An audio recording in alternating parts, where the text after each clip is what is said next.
Бәріне сәлем. Мен Қожа Ахмет Яссауи атындағы халықаралық қазақ-түрік университетінің студентімін, яғни екінші курс студентімін, мемлекеттік және жергілікті басқаруда оқимын. Бүгін бізде өзімді толық таныстырып өтейін. Менің есімім Рысбек Меруерт, Түркістан қаласының тумасымын. Бізге икемді даулар деген пәннен тапсырма берген болатын. Бізге подкаст түсіру деген менің тақырыбым адаммен қарым-қатынас жасағандағы 7 қателік. Және мен бұны бөлімді жинап отырып түсіріп тастайын деп шештім. Жалпы бірінші қателік ол адамды тыңдамау. Жалпы біз адамды қалай тыңдамаймыз? Мысалы, бір адам әңгімесі айтып отырады, немесе үлкендер әңгімесі айтады, біз сол кезде тыңдамауымыз. Болмаса біз адамдармен коммуникация жасаған кезде, мысалы достарымызбен, болмаса жаңа таныстық болған кезде адамды тыңдамау. Адамды тыңдамау ол бірінші өзіңді сыйламау деген ұғым. Яғни адам біреуді тыңдау арқылы өзінің тәрбиесін және де біреуге деген, келесі адамға деген сыйластығын білдіреді. Және сен тыңдай алсаң, адамдар сенімен араласуға, болмаса саған деген сыйластығына қарайды. Одан кейін бізде екінші өз ойын ғана дұрыс санау. Мысалы, біреу бізге өзінің ойын айтады. Сол кезде жоқ, менікі дұрыс деген секілді болмайды. Өйткені әр тұлғаның өзінің жеке пікірі бар. Мысалында, мен өзімнің ойымды айтамын, ол адам өзінің ойын айтады. Және сол кезде мен айтамын, жоқ, бұл менікі дұрыс деген секілді. Яғни бұл жерде біз мысалы оған қаншалықты түсіндіргенмен, ол өзінің ойында қалады. Өйткені әр адамның жеке пікірі бар. Біз егер оның жақын адамы ғана болса, оған влиять ете аламыз. Ал оған дейін мен памятым бітіп қалды, сол себепті дальше жалғастырамыз. Өз ойын ғана дұрыс санау. Жалпы өз ойын ғана дұрыс санау ол дұрыс емес. Өйткені әр адамның, әр тұлғаның өзінің жеке пікірі болады, наным сенімі болады. Сол себепті біреудің ойын тыңдап, және де содан өзіңе жақсысын алып, жаманын ысырып тастау керек. Яғни ол адамның ойы дұрыс екен деп, сен де ойын дұрыс болмай қалады. Тек тыңдай білу керек, және де біреудің ойын дұрыс емес деп санауға болмайды. Сол күйінде қалу керек, мән бермеуге тырысу керек негізінде. Одан кейін бізде артық сын айту. Мысалы, бізде стереотиптер, яғни қазақтарда қалыптасқан негативті және позитивті стереотиптер бар.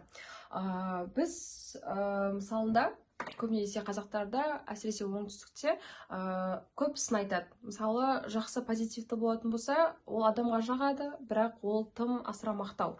Ал негатив болатын болса, ол сен қолынан келмейді, бізде ондай болмаған деген секілді. Болмаса, мысалы біреудің бет әлпеті болмаса, сөйлеу манерасы болатын болса, соған сыни көп айтады. Сен осылай сөйледің, сен осылай түрің осындай болып кетіпті деген секілді. Ол адамның көңіл күйін түсіреді, одан кейін саған деген ойын өте жаман күйде қалып кетеді. Жалпы, егер жақсы ойда болсаңыз, айтуға тырысыңыз, ал егер де жаман ой болатын болса, айтып қажет емес. Одан кейін бізде эмоциямен жауап беру. Эмоциямен жауап беру бұл менде бар, бірақ мен көбіне таңғалған кезде, одан кейін өзімді мойындап қойдым ба десе, дұрыс, негізі мойындау керек. Эмоциямен жауап беру кейде дұрыс емес. Мен осы жерде көптеген қателіктер жасап қоямын. Сол себепті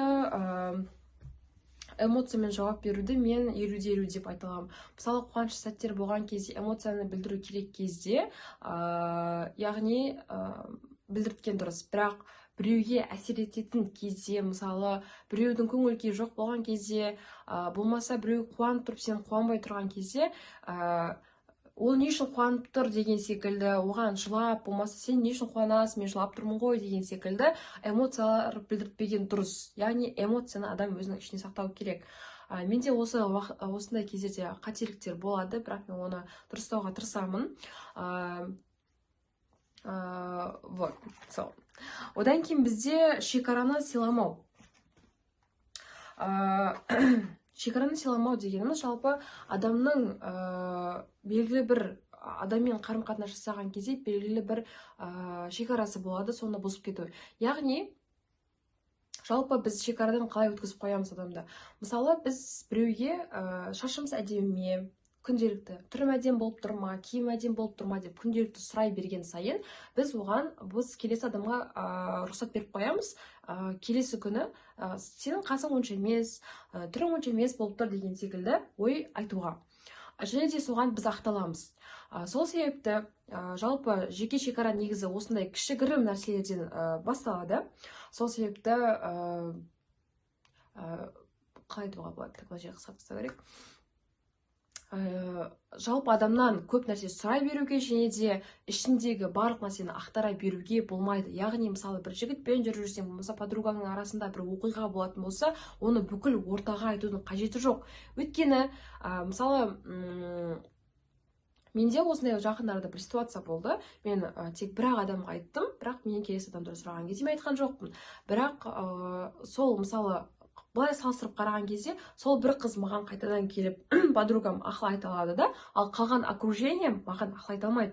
Өйткені ол менің жеке шекарам және жеке проблемам. Осыны біз жеке шекара деп сақтаймыз. Одан кейін жалпы менің күнделікті бет әлпетім күшті ме дегенде вопрос қоюдың қажеті жоқ. Өйткені бұл да жеке шекараның бір нүктесі. Одан кейін жалпы егер жеке шекараңызды сақтағыңыз келсе, осындай кішігірім нәрседен тұратын нәрселерді сіз бірінші өзіңізден бастауыңыз қажет.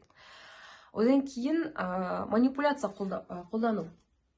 Жалпы адамдар жақын адамдармен болмаса адамдармен қарым-қатынас жасаған кезде мен тағы памятым толып қалып, дальше кетті. Жалпы бізде манипуляция жасау, қолдану.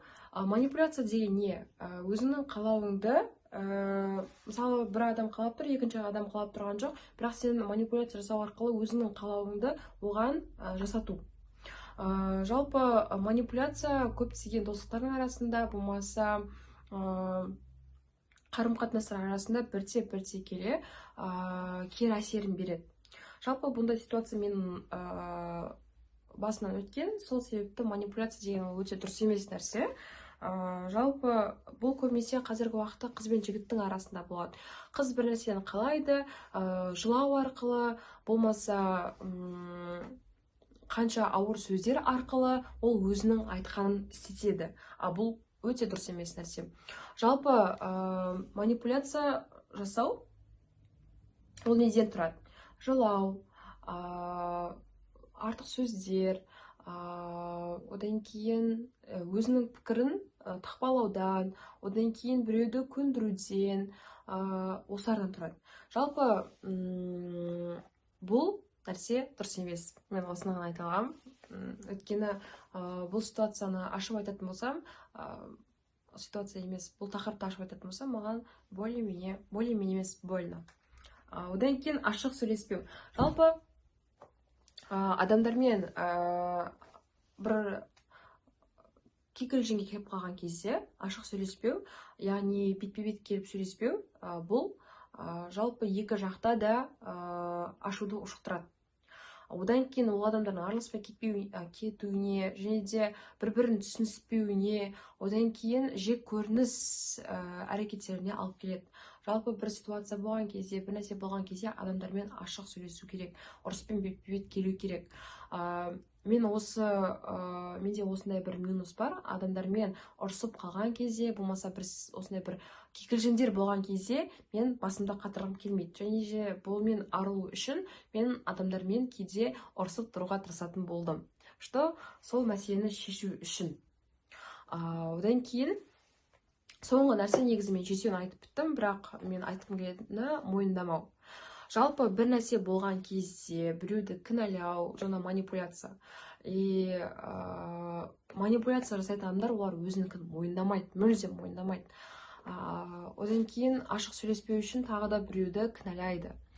Яғни өзінікін дұрыс санап, біреудікін дұрыс емес санауға көндіреді. Жалпы адам өзінің қателігін, болмаса өзі туралы бір жайтты мойындау, ол өте өте жақсы іс, батырлық іс деп айтсам болады. Жалпы менде кейде мойындамай қалатын сәттер болады, бірақ мен іштей мойындап, яғни ол ақпаратты мен миымнан қорытып өткіземін. Егер ол мойындайтын нәрсе болатын болса, мен ол нәрсені мойындаймын. Бірақ мен манипулятор емеспін. Бірақ мысалы маған бір нәрсе айтатын болса, мен кейде мойындамай қалуым мүмкін. Яғни кейде айтқандай басынан сөз асырмау, яғни мойындамау. Бұл кейде дұрыс, бұл кейде дұрыс емес нәрсе. Жақын адамдармен дұрыс, алыс адамдармен дұрыс емес деп ойлаймын. Мен осы әдісті қолданамын негізі. Жалпы мойындай білген дұрыс, және қателікті мойындау ол өте жақсы іс деп білемін. Және де менің бүгінгі подкастым бітті. Жалпы апайға бір жолдарым, мен ауырып қалғаннан кейін белгілі себептермен қалада болмай қалдым. Не үшін қалада болмай қалдым? Мен тұмау болдым вообще-де. Сол кезде қыздар өздері түсіріп тастаған, мен жалғыз қалдым. Қазір мен өзім үйде түсіріп отырмын, үй ғайыпмен, үй жинау арқылы. Жалпы рахмет, сау болыңыздар. Икемді дағдылар сабағынан менің подкастым аяқталды. Пока-пока.